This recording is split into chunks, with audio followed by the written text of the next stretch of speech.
Hey folks, and welcome back to Glenn and Adrian's Rock Talk. That's Adrian. And that's Glenn. And today we are going to dive into a new artist on the channel, sort of, Pete Sinfield, who was most famous for writing lyrics for King Crimson and Emerson, Lake and Palmer, but he also wrote lyrics for many other artists. Let me see, he wrote songs for Celine Dion and Cher, for example. I bet you didn't know that. Cliff Richard, too, who's a big singer in the UK. He wrote the lyrics on In the Court of the Crimson King, which are among the best in prog rock. I don't know. It's all really great stuff. I mean, In the Court of the Crimson King, 21st Century Schizoid Man, the whole thing. Epitaph, amazing pieces of work. And he wrote like that all the time. And it just so happens that he did have one solo album. And when I found this out, I went right to Discogs and found it and bought it because right now it's cheap. I don't know, this was like $5. John Wetton is on this, and Greg Lake and Mel Collins, among others. My thinking is that over time this will probably increase in value. People will realize that it's something they want in the prog rock canon because of the lyrics he wrote mostly. And because that sounds a lot like it could have been early Crimson, some of it, without Robert Fripp. So I found this really fascinating and discovered that he had been featured on Midnight Special in 1973, which is when the album came out, by the way. So we're going to go ahead and take a look at that. And the song that we're going to take a look at is called Sea Goat, the Song of the Sea Goat. So Adrian, did you know anything about this album or this song? I did not know. No, I didn't know that Pete Sinfield released an album. Yeah. So I'm pretty excited to hear it. Oh, I'm sorry. It's the old gray whistle test. Here I am saying Midnight Special. Well, I'm definitely looking forward to it. Let's go ahead, check it out, and then afterwards we'll go through the words and everything.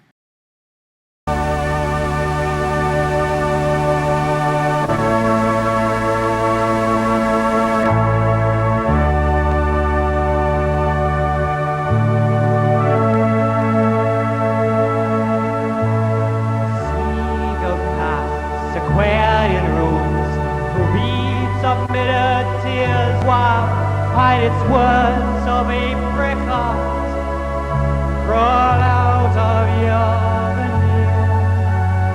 Anoint your eyes with my design, make it still appear. Aladdin's lamp is glowing bright, transmuting panacea to fill your souls with sugared holes. And you hear sang the sea goat. The nonsense makes me numb. It's near, it's clear, sang the sea goat. We live to overcome. The madman's voice is nowhere choice. The pain that drains like an endless day of rain.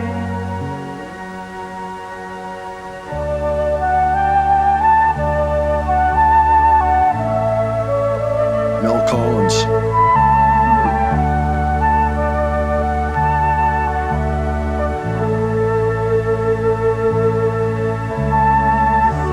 goat reads the flight of birds, writes upon the sand gold waterfalls of autumn wheat, slip through a pointing hand, whose fingers stiff with sentences still beckon to the band to play the best foot forward march, and deafen all the land with hollow words so absurd. Take your stand, sang the sea goat. The night goes on and on, unwrap your plans, sang the sea goat. Tell everyone touch the earth to feel the birth, the smile, style down an unspun mile of life.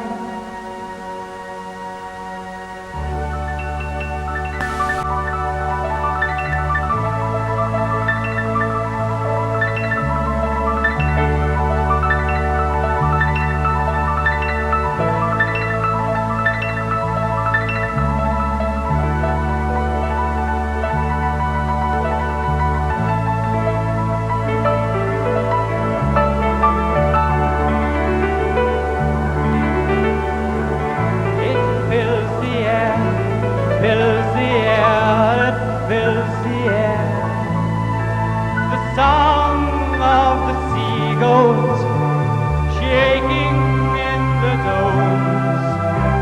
The song of the sea goes as endlessly he roams between the sunset's crimson veil on smooth grey streets where the drunkard spins his tale.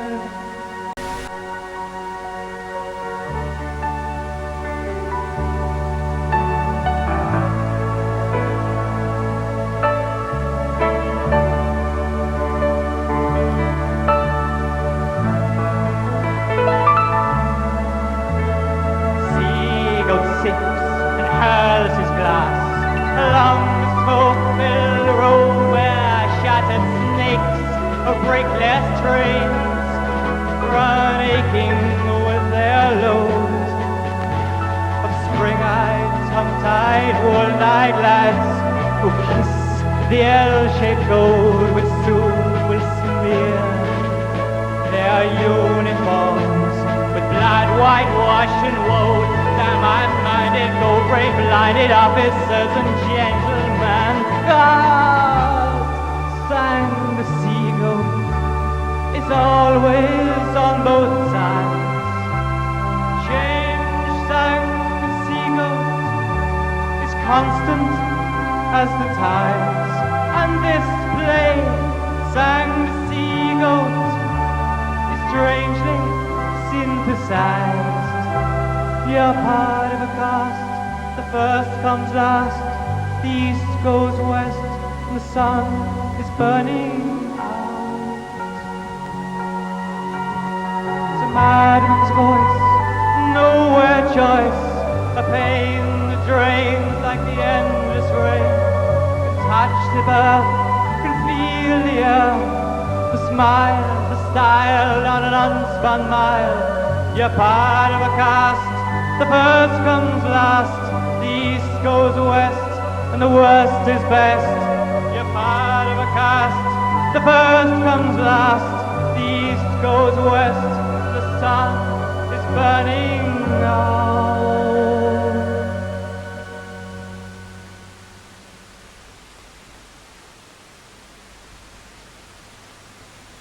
It was pretty cool. I think the music was a little quiet in the beginning. I will say, yeah, the quality was a little low at first, but I have a feeling this is a many-generation dub of a video because it wasn't easy to find anything, and I think this is the only copy out there. Yeah, I just liked the music, and just the way it sounded, the way it was written and everything. The flute part I didn't expect, but it fits right in. Yep. Also, I thought the guy on the piano was incredible. Yeah, there was almost a Thelonious Monk outburst there, except it was even more out there. It was. I'm not sure who else to reference exactly, but it was original, and it fit really well. There was supposed to be a little bit of chaos there, I think, but it was pleasant chaos. It was nice. So yeah, going back to the album here, but I want to also note, I believe that was John Wetton on the bass up there. Mm-hmm.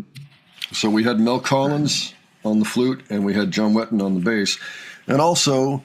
Looking here, the name Vivaldi is on the songwriting credits, which makes sense. I thought I was hearing a certain homage to popular classical piece in there. I can't put my finger on what piece it is. Maybe somebody can leave that down below. I know it's probably going to be one of those, moments because it's one of the more popular classical pieces out there. Fascinating piece of work. It certainly fits right in with prog rock of the early 70s. Yeah, if I can reference another song, the keyboards kind of reminded me of the piano part on a song called Air Dance by Black Sabbath on the Never Say Die album. I guess Sabbath fans would know. Yeah, no, I'm not familiar with that, but anybody that is, why don't you let us know what you think of that. So I'm not sure who else was on stage there. There's not that much to reference to tell us who was playing there, but I was very impressed with the actual piece of music. And let's take a look at the words because they were pretty amazing, and it was actually a pretty long sheet. By the time he was done, he had a lot to say. The sea goat casts Aquarian runes through beads of mirrored tears. Suave pirates, words of apricot crawl out of your veneer. Anoint your eyes with Midas oil and make it still appear. Aladdin's lamp is glowing bright transmuting panacea. to fill your souls with sugared holes. That's some pretty dense lyric work right there. Oh my, yeah. You kind of have to ask, what does it mean? It's really open to interpretation. Yeah, I mean, there's a lot of ways you could go with that. But then it says, "Oh, can't you hear," sang the sea goat, "the nonsense makes me numb." "It's near, it's clear," sang the sea goat. "We live to overcome the madman's voice and his nowhere choice, the pain that drains like an endless day of rain. Gold waterfalls of autumn wheat slip through a pointing hand." Can you see that? So there's a field in front of you of wheat blowing in the wind, and you just point it out and you say, slipping through your hand as you're doing that. Whose fingers stiff with sentences still beckon to the band to play Best Foot Forward March and deafen all the land with hollow words. It's so absurd. So there's a certain calling out of hypocrisy going on here. Yeah, I would like to know what these mean, and I would have loved to question him about it. I mean, all of his work sounds kind of like that. There's a whole spun storyline or adventure, lot of observation going on. In this case, the sea goat is just not having it. The sea goat's like, "This is baloney. Why do we go through this baloney?" That's the very dumbed down version, though. So if anybody has actually seen a write-up on this before, let us know about it. But in the meantime, let us know what you thought about this and where you would place it. You know, it's not Crimson, that's for sure, but it does have some pretty cool stuff going on. All right, so anybody out there that was actually a Pete Sinfield fan and saw him perform, would you let us know about that? Or if you got any experience with his particular solo music, we would love details on that. And let me see. And if you owned this album or heard it before, what were your thoughts on it? And we'll keep looking around for information. Maybe we'll feature more. We'll see. There's not a whole lot of clips of Pete Sinfield, but nonetheless, it's kind of a fascinating little detour there, and would like to dig into it a little deeper. So if you can help out with that, please do so. All right. And if you enjoyed this video, please give it a like. And if you enjoyed our presentation, please subscribe. All right. Thanks so much for joining us, and we'll catch you on the next one. All right. Take care, folks. See you all later.